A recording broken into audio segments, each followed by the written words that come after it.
Okay, we'll be converting these to scientific notations. In order to get scientific notation, the decimal must be behind the first number or between the first two numbers here. So it needs to be between the 2 and the 4.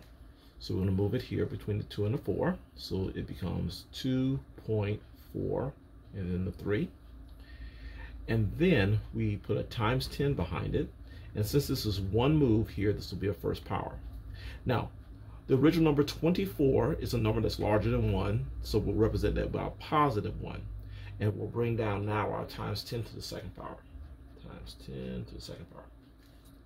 Okay, now let's bring down to 2.43 and times 10. And the rule is, if you have multiplying by common bases, you're going to combine the exponents. When you combine same signs, you add. So same signs add, 1 plus 2 is 3. The bigger sign wins, which is the 2, so it's a positive 3. Next, we'll turn this into scientific notation, so the decimal must be between the first two numbers, which is 4 and 8. So it must move here. So it becomes a 4.8 and then a 3. And now, because it's one move, we put times 10 to the first power. And the number 48, the original number, was larger than 1, so this will be a positive 1. Just remember that's positive. And we'll bring down the times 10 to the negative second power. Now we'll bring down the 4.83 times 10. And since we have common bases, multiplying base 10, base 10, we're going to combine the exponents. Well, when you combine different signs, they subtract. So 2 take away 1 is 1. And the bigger sign always wins, so the 2 wins, so the its sign is negative. So negative 1. We want to turn this into scientific notation, so the decimal has to go between the 6 and the 9, or 9 and the 6. So it moves here. So this will be 9.63 times 10. And that's one move, so that's a first power. Now the original number here, which was a 0.963, that's less than a 1. Okay, smaller than 1. Therefore, we represent numbers that are less than 1 by negative exponents.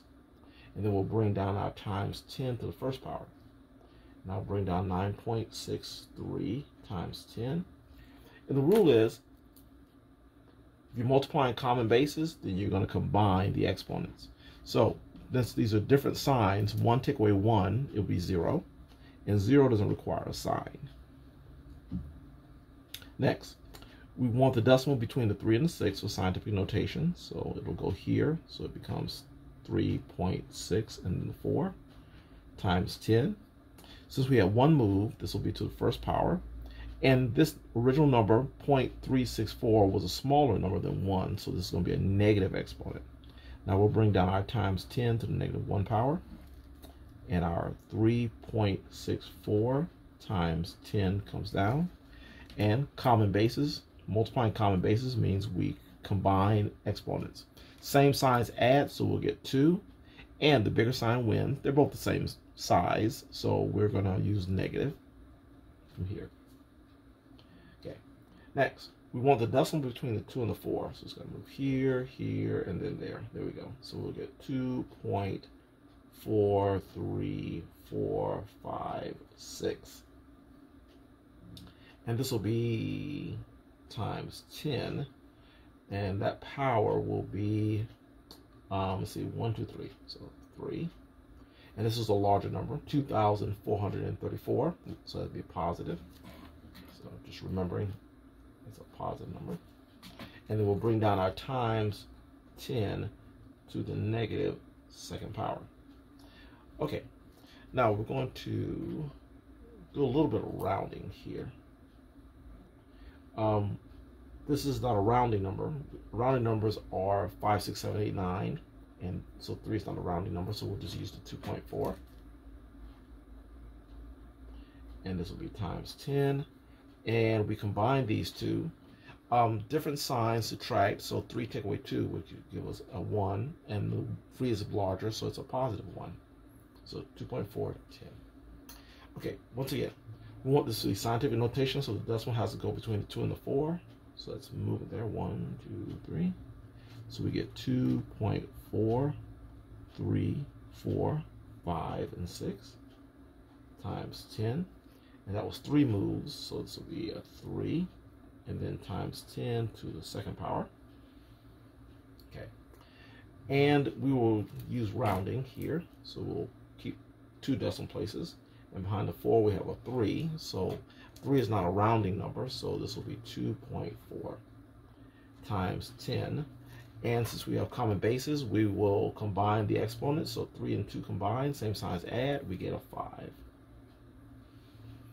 Next, we want the decimal between the 4 and the 8. So let's move it here. So now it comes 4.8 and times 10. That's 1, 2, 3. So that's 3.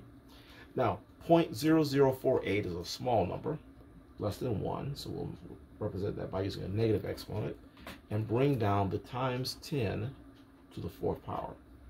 Now bring down the 4.8 times 10.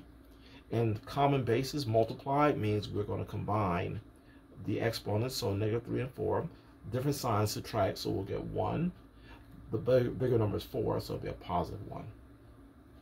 Next, we want to move the decimal between the 6 and the 9 and the 6. So that'll be 9.6. And then times 10, that's 1, 2, 3 moves, so this will be 3. And 0.0096 was a small number, so we'll represent by a negative exponent. And bring down the times 10 to the negative 4th power. Now bring down 9.6 times 10. And we're multiplying common bases, you're going to combine exponents. So a negative 3 and negative 4, same signs add, so we'll get 7. The bigger sign wins, so we get negative from the 4, so we get negative 7 power.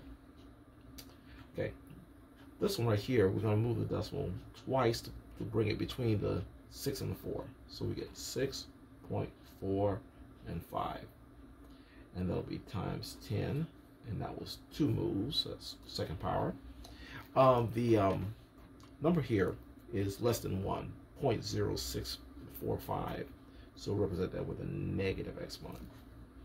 Bring down the times 10 to the 5th power, and then 6.45 times 10. Same base, so we combine the exponents. Different signs subtract, so 5 take away 2 is 3. The bigger sign wins, which is the 5, so that's a positive 3.